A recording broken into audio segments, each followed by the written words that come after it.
Welcome to Nancy Drew Book Reviews. Today I'm reviewing Nancy Drew Files number 5, Hit and Run Holiday. Even though the book was published in November 1986, the premise is that Nancy and her friends are on spring break in Florida. Spring break in November? What? Nancy stops to check up on Kim Baylor, the daughter of one of her neighbors. Nancy overhears Kim having a heated phone conversation with someone named Ricardo. Kim then rushes outside, where she gets hit by an unmarked car. Kim blames Rosita, then she slips into a 60-page coma. After taking Kim to the hospital, Nancy returns to Kim's motel. Someone broke in and ransacked the room!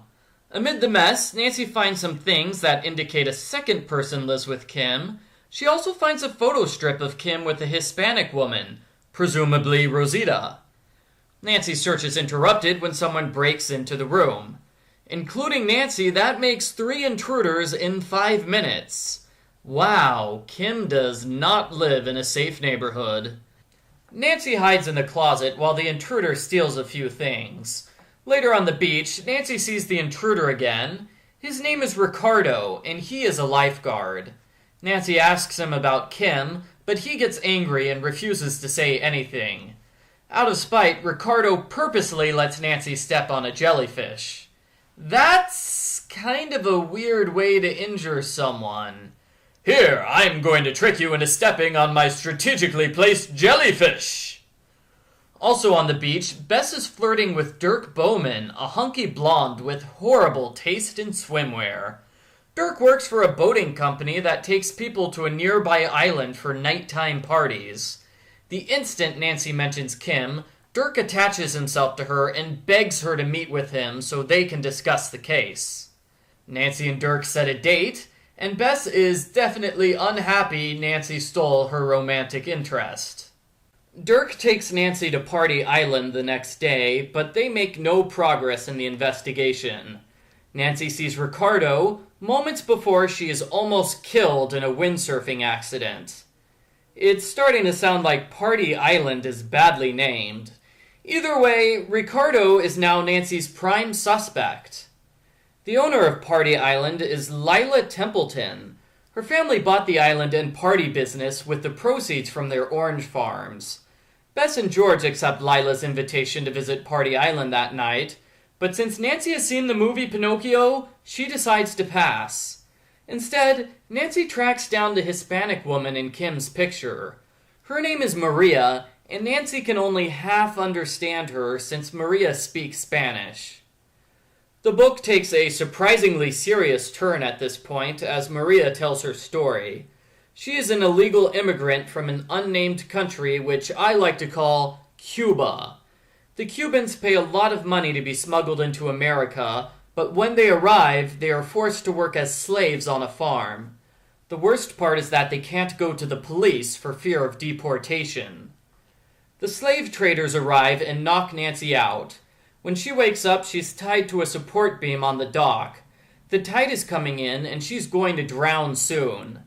In a more desperate than usual struggle, Nancy manages to escape with her life. Nancy decides to go to the police immediately, but she's interrupted when a corpse is found on the beach. It's Ricardo, and he was also killed by the slave traders. So much for Nancy's theory that Ricardo is the culprit. To be honest, though, I never suspected Ricardo of any wrongdoing. This is the 5th book in a row in the Nancy Drew Files series where Angry Man has been one of the innocent suspects. From now on, if we have angry men in this series, I'm going to presume they're innocent. Instead of going to the police, Nancy goes to her room and collapses on her bed. Bess happens to mention that Lila Pendleton's boat is named the Rosita, and everything clicks into place. Party Island boat tours are just a front, so Lila can bring in Cuban slaves for her family's orange farm. Great, so now Nancy goes to the police and no. Nancy, Bess, and George decide that they're more than enough of a match for the murdering slave traders. The plan goes as badly as you would expect. The villains notice Nancy's distinctive reddish blonde hair, unlike the cover artist, and our heroes are captured and thrown below deck. Dirk is assigned to be the guard, and Nancy escapes from the room by knocking him unconscious with her karate moves. Darn. I was hoping that Nancy's magical karate moves from Book 2 would be a one-time thing, but it looks like they'll be a regular feature of this series from now on. If Nancy can easily knock people out in a few seconds, why doesn't she do that to the culprits in every book? The rest of Nancy's escape goes badly. She swims to Party Island, where she gets chased by Lila's guards. In a surprise twist, Nancy learns that Dirk got to the island before her, even though he was unconscious 5 minutes ago. No, wait, that's not the twist. The twist is that Dirk is secretly an undercover cop who is working to bring Lila down. He managed to get Nancy's friends to safety on a speedboat, and now it's time to escape. But Dirk was unconscious 5 minutes ago!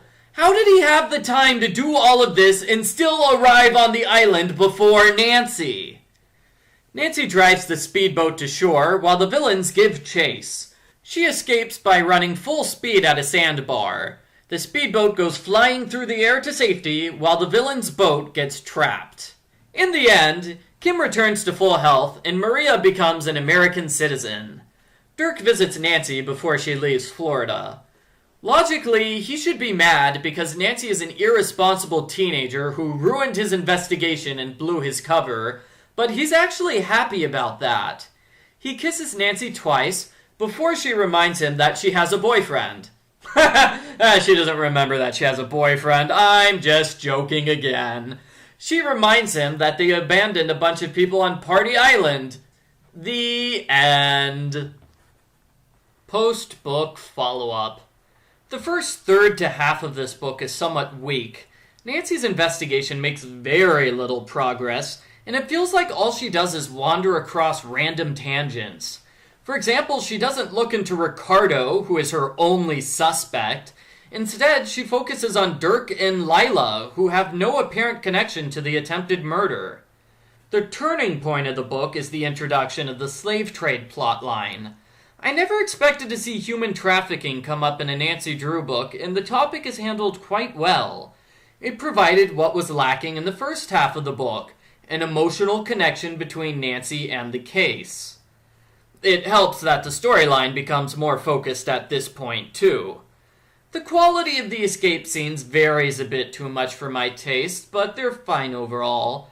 The premise of the final third is a little tenuous.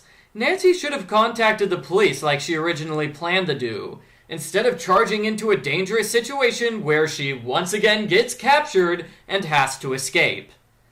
I didn't mention this in my review, but the book features a lot of random guys hitting on Nancy. As in, at least 5 different men start flirting with her. I guess they like her 1980s swimsuit or something. Nancy turns them all down, and upon reflection, it's a somewhat odd subplot. Overall, the book is okay. The good parts sort of balance out the bad parts, and while I wouldn't put it on my must-read list, it's definitely not on my must-avoid list either. I give Hit and Run Mystery, which pretty much ignored the hit and run mystery, a 6 out of 10.